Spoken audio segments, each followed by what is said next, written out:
Hello बच्चों, आज मैं संबंध एवं फलन से सवाल बताने जा रहा हूँ।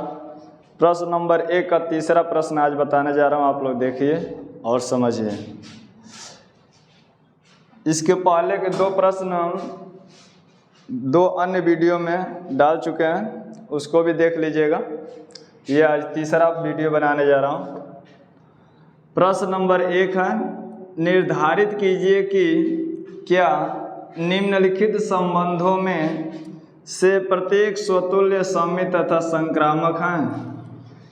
तो तीसरा नंबर है इसका, समुच्चय A बराबर 1 2 3 4 5 6 में R बराबर x, y such that y भाज्य है x से द्वारा परिभाषित संबंध R। तब देखिए,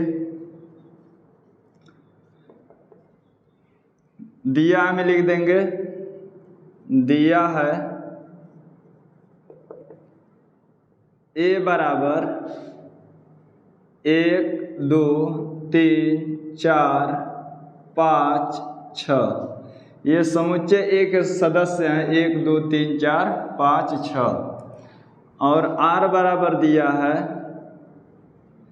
x, y such that y भाज्य है x से।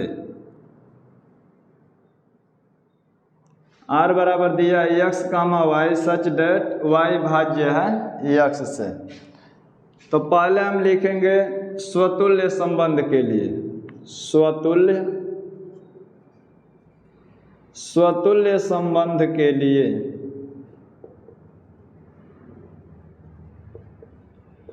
स्वतुल्य संबंध में होता है कि x, x belong to R। अगर x, x belong to R होगा तो समझ लीजिए कि वो स्वतुल्य है। अगर x, x belong to R नहीं होगा तो स्वतुल्य नहीं है। तो हम लिखेंगे स्वतुल्य संबंध के लिए, चूंकि यहाँ से ना लिख कर यहाँ से लिख दे रहा हूँ, चूंकि प्रत्येक x belong to capital A, x belong to capital A मतलब x जो है A का सदस्य मान लिया जा रहा है। तो वही लिख रहे हैं, चूंकि प्रत्येक x belong to capital A x से विभाज्य है, x से विभाज्य है।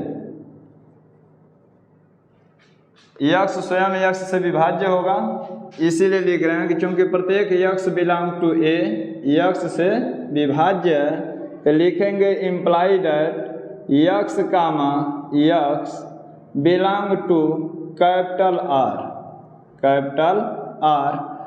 अतः जब x, x belong to capital R होगा तो लिखेंगे अतः R स्वतुल्य संबंध है, R स्वतुल्य संबंध है। अब दूसरा स्टेप पर हम चलते हैं सममित संबंध के लिए। सममित संबंध के लिए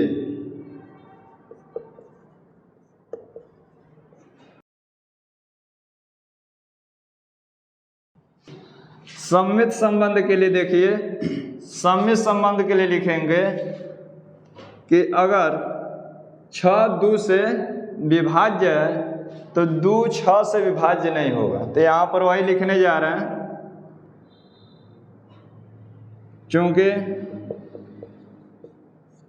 6 2 से विभाज्य है, 6 2 से विभाज्य है,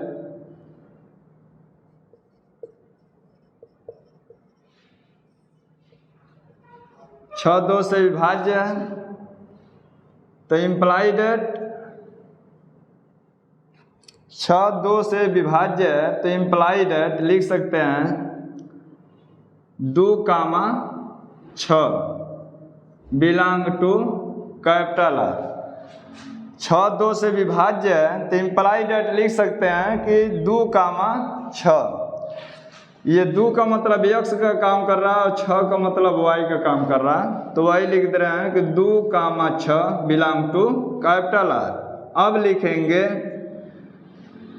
किंतु 2 6 से विभाज्य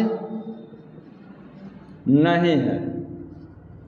किंतु 2 6 से विभाज्य नहीं है। किंतु 2 6 से विभाज्य नहीं है। देखिए यहाँ पर 6 जो 2 से विभाज्य है तो 2 6 से क्या होगा, विभाज्य नहीं होगा। 2 जो है 6 से कभी विभाज्य नहीं होगा। तो यहाँ लिख देंगे, यहाँ से देखिए, यहाँ लिख देंगे imply that 6, 2 is not belong to R। फिर से देख लीजिए, चूंकि 6 2 से विभाज्य है, imply that 2, 6 belong to R। किंतु 2 6 से विभाज्य नहीं है तो इम्प्लाई डेट लिख देंगे 6, 2 is not belong to R। इसके माध्यम से लिखा जा रहा है, इस प्रश्न के माध्यम से ये लिखा गया है कि y भाज्य है x से, इसी के रूप में इसको लिखा जा रहा है। तो लिख देंगे इम्प्लाई डेट R स्वतुल्य संबंध R सममित संबंध नहीं है, सममित संबंध नहीं है। अब लिखेंगे संक्रामक संबंध। संक्रामक संबंध के लिए, संक्रामक संबंध के लिए देखिए, संक्रामक संबंध के लिए लिखेंगे कि x, y belong to capital R imply that. जब x, y belong to capital R लिखेंगे तो लिखेंगे y भाज्य है x से, y भाज्य है x से। फिर लिखेंगे तथा y, z belong to R। तो इम्प्लाई दैट, अब इसी भाषा में इसको भी लिखेंगे। देखिए यहाँ y है तो यहाँ y भाज्य है x से। अब यहाँ z है तो लिखेंगे z भाज्य है y से।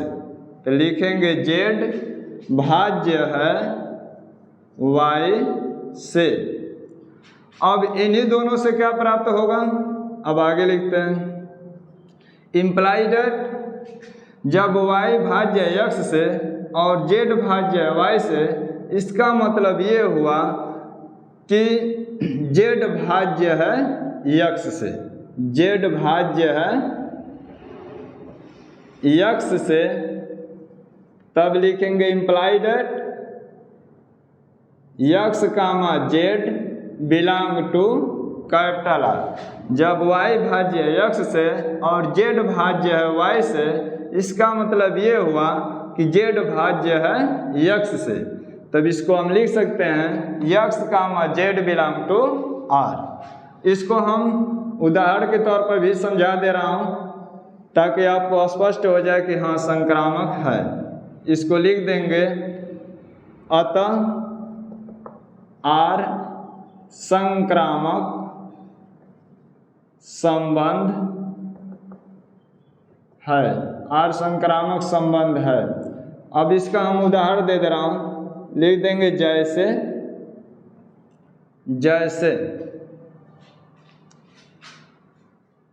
2, 1 से भाज्य है। 2, 1 से भाज्य है। फिर लिखेंगे तथा 2, 1 से भाज्य है तथा 4, 2 से भाज्य है। 4, 2 से भाज्य है। तब फिर लिखा जाएगा इम्प्लाई डेट 4, 1 से भाज्य है, 4, 1 से भाज्य है, इम्प्लाई दैट लिख सकते हैं, इम्प्लाई दैट लिख सकते हैं इसको 1, 4 बिलोंग टू कैपिटल R, अतः R संक्रामक संबंध है। मतलब 2, 1 से भाज्य है और 4, 2 से भाज्य है, तो लिख सकते हैं कि 4, 1 से भाज्य है। तब लिख सकते हैं कि 1, 4 बिलोंग टू कैपिटल R, अतः R संक्रामक संबंध है।